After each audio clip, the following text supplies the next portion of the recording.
जैसे मुझे आज जो विषय दिया गया है वन अधिकार, सबसे पहले मैं बता दूं, आप सभी सोच रहे होंगे कि वन अधिकार क्या है। तो सबसे पहले मैं बता दूं कि जिस जगह पे आप बैठे हैं वो वन का ही एक भाग है, जिसमें कई सालों पहले कोई एक हमारे पुरखा यहाँ पर सबसे पहले आए होंगे, अपने खूंटा गाड़े होंगे, जिसको हम लोग कायदा बोलते हैं, भूमियार, जो इस गांव के भूमियार होंगे। वे आए उस जंगल पे और वहां रहना बसना शुरू किए। उसके बाद लोग आना शुरू किए और उसके में यहाँ पर गांव बसते गया और जो हम सब यहाँ पर बैठे हुए हैं। तो जब भी कोई कानून बनता है, जब भी कोई कानून बनता है तो उसके पीछे कुछ इतिहास होता है और उस इतिहास को जब कानून में बदला जाता है तो उसका एक प्रस्तावना होता है, उसका हृदय, उसको आत्मा बोलते हैं उसकी। जैसे हमारे में जीने के लिए जो आत्मा भी जो बोल रहे हैं, जो मरने के बाद हम लोग उसको प्रेम कहते हैं, ठीक। तो मैं उस प्रस्तावना को आपको पढ़कर सुनाना चाह रहा हूँ, उसके बाद मैं अपनी बात को आगे कहूँगा। उस वन अधिकार कानून का जो प्रस्तावना है, उसमें संसद में जब कानून बना तो जितने भी हमारे नेता लोग थे वे सभी उस बात को लिखे हैं। उसमें क्या कहते हैं वो, औपनिवेशिक काल के दौरान तथा स्वतंत्र भारत में राज्य वनों को समेकित करते समय उनके पैतृक भूमि पर वन अधिकारों को और उनके निवास को पर्याप्त रूप से मान्यता नहीं दी गई थी, जिसके परिणाम स्वरूप वन में निवास करने वाली अनुसूचित जनजातियों एवं अन्य परंपरागत वन निवासियों, थोड़ा ध्यान से सुनिएगा, अनुसूचित जनजातियों और अन्य परंपरागत वन निवासियों के प्रति ऐतिहासिक अन्याय हुआ। इसको नोट करिएगा, ऐतिहासिक अन्याय। जो वन पारिस्थितिकी प्रणाली को बचाए रखने और बनाए रखने के लिए अभिन्न अंग है। आप सभी सबसे पहले इस जो कानून है उसका पूरा नाम अनुसूचित जनजाति और अन्य परंपरागत वन निवासी वनों पे अधिकार मान्यता 2006-2007 यथा संशोधित 2012, यह इस कानून का पूरा नाम है। अब इस बीच में एक शब्द आया था, ऐतिहासिक अन्याय। ऐतिहासिक समझ रहे हैं ना आप लोग की ऐतिहासिक होता क्या है? ऐतिहासिक मतलब इतिहास। उस इतिहास में, अब इतिहास किसको कहा जाता है? जो बीता हुआ कल, जो हमारे पास आज हम वर्तमान में हैं, अभी जो खड़े हम वर्तमान में हैं, आने वाला जो समय है वो भविष्य होगा और जो बीत चुका वो भूतकाल बोलते हैं, हम लोग हिंदी में पढ़ते हैं। उसी इतिहास में ऐसा क्या अन्याय हुआ हमारे साथ, सिर्फ आदिवासियों के साथ ही नहीं, हमारे साथ जो भी अन्य परंपरागत वन निवासी, इसमें अन्य परंपरागत वन निवासी जो है हमारे मूल निवासी भाई जो एससी है, ओबीसी, वे सब अन्य परंपरागत वन निवासी हैं। तो मैं एक एक करके बताते जाता हूँ। सबसे पहला अन्याय कैसे हुआ? हम लोग पता है कि हम कब से रहते आए हैं, आप लोग बताइएगा, हम लोग कब से रहते आ रहे हैं यहाँ पर? जन्म से। हम ही नहीं, हमारे पुरखे भी। जब हमारा भारत देश कब आजाद हुआ है? 1947 को, और नियम हमारा संविधान कब आया? 1950 को। क्या उससे पहले हम नहीं थे? उससे पहले थे ना हम लोग, हमने, हमारे पुरखे थे, वे भी इसी जगह में जी रहे थे, वे भी यहीं पर कमा खा रहे थे और रहते आ रहे थे। लेकिन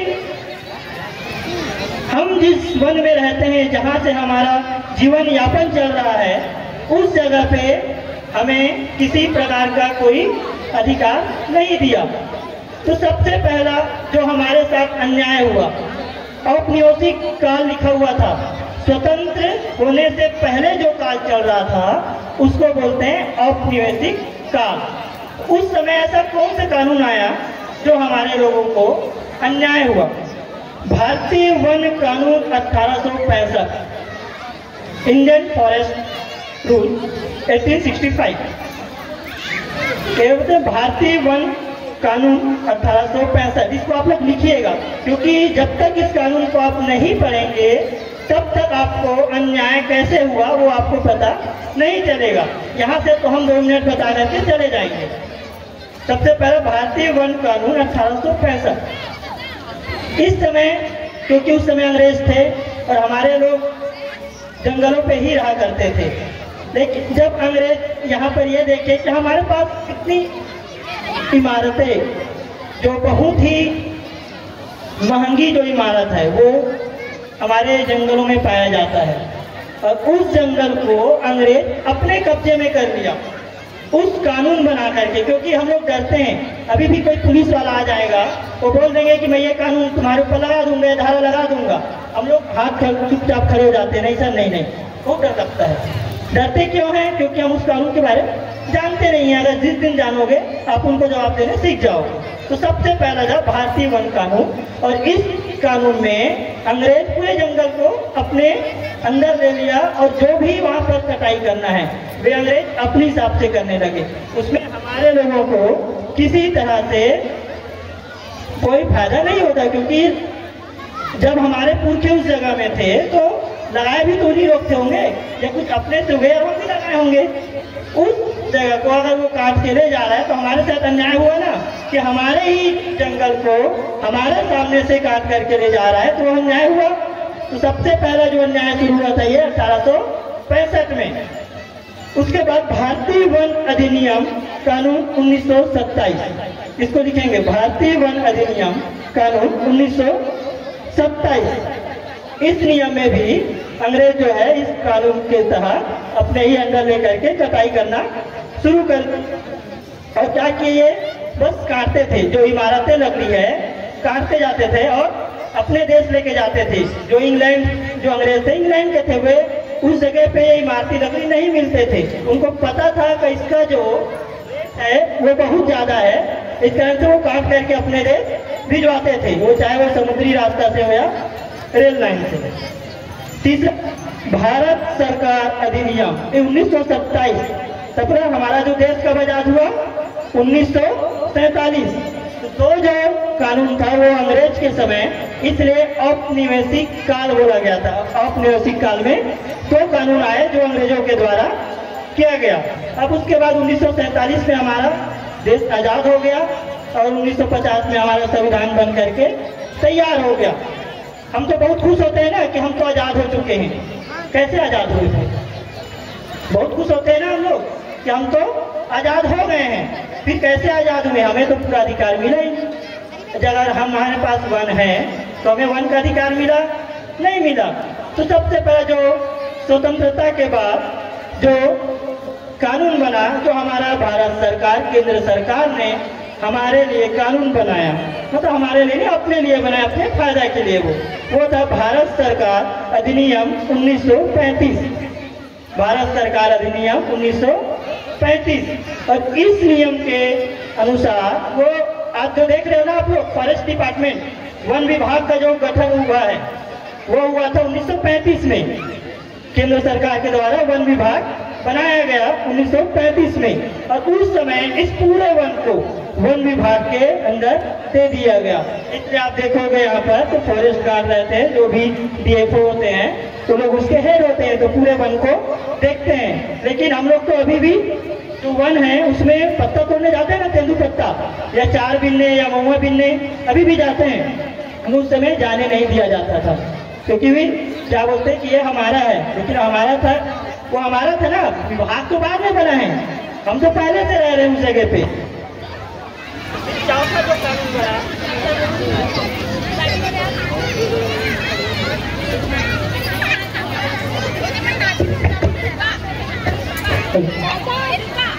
जो चौथा जो कानून बनाया हमारा भारत सरकार, खनन एवं खनिज विकास अधिनियम 1957 1957।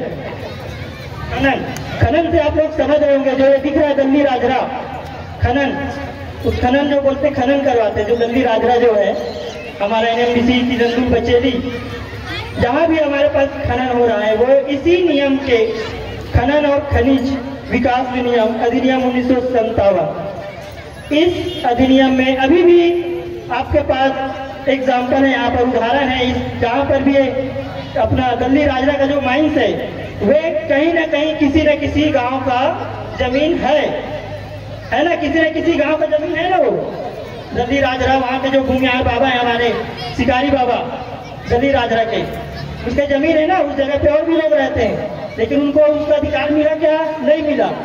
वे हमारे होते हुए भी इस कानून के तहत वे उसको खनन करने के लिए हमारे लोगों को वहां से विस्थापित किए। विस्थापित मतलब एक जगह से दूसरे जगह भेज दिए, जबकि हमारा पेन है, हमारे देह को हटा सकते हैं क्या? वहां से नहीं हटा सकते, लेकिन ये कानून बना करके हमारे पेन जो पुरखा है उसको वहां से बेदखल कर दिए। सीधी सी बात में बेदखल कर दिए, जिस जगह पे रहना चाहिए था उसको नहीं रखवाए, और वो अपने फायदे के लिए सरकार क्या करवाए? वहां पर खनन करवाए। और पांचवा जो कानून बना, भारतीय वन्य जीव संरक्षण अधिनियम 1972 1972, भारतीय वन्य जीव संरक्षण अधिनियम 1972। वन्य जीव संरक्षण, इससे समझ आ रहा होगा कि जंगलों में रहने वाले जीवों का संरक्षण। क्या हमारे लोग जीव का संरक्षण नहीं करते हैं? हमारे लोग रहते थे उस जगह पे रहते थे ना, फिर भी वही जो जंतु जानवर जो भी जीव जंतु है वे शांत रहते थे। हमारे मूल निवासियों में, हमारे आदिवासियों में एक कला थी जिसमें हम जीव जंतुओं के साथ रहते आ रहे थे, जिसमें आप लोग जानते हो ना, लेमरू जो हमारे नारायणपुर के थे, जो शेर के साथ खेलते थे, लेमरू करके सुने होंगे नाम आप लोग। वो सोच लो, जब वो अगर हम वन्य जीव के साथ अन्याय कर रहे थे तो क्या हम उनके साथ इस तरह से खेल सकते थे? नहीं खेल सकते थे। लेकिन जो सरकार है हमारे साथ इस कानून को ला करके, वन्य जीव के नाम पे ला करके हमें उस जगह से बेदखल किया।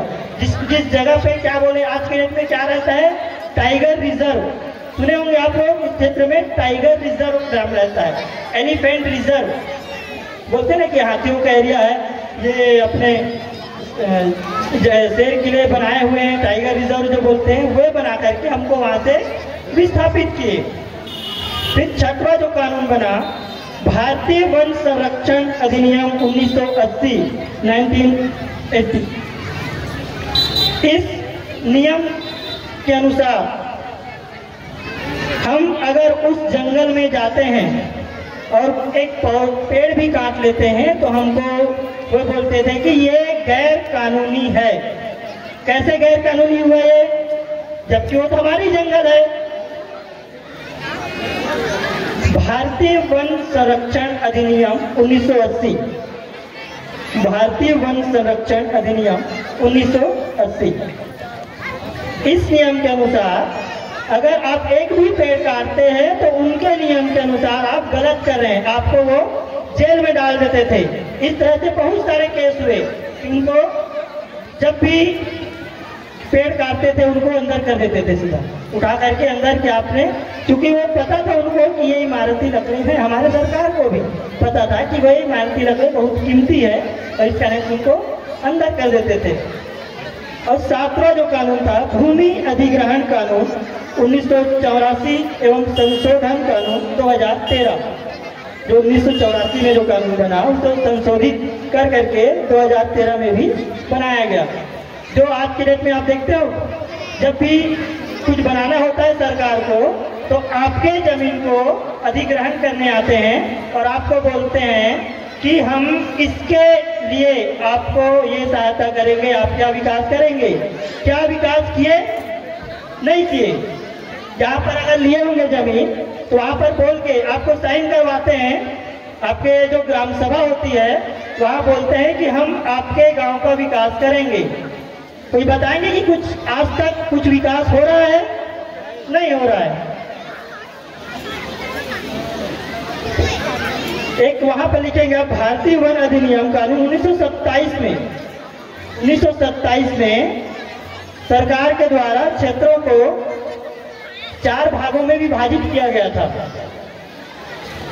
पहला था PA, प्रोटेक्टेड फॉरेस्ट, प्रोटेक्टेड संरक्षित क्षेत्र।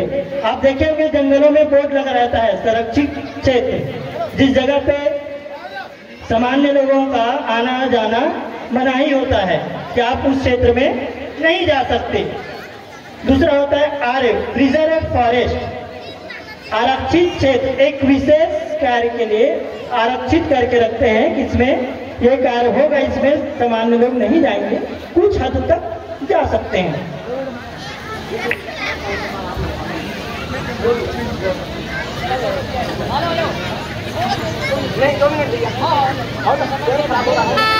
तो तीसरा है फॉरेस्ट लैंड, अवर्गीकृत वन, फॉरेस्ट लैंड अवर्गीकृत वन।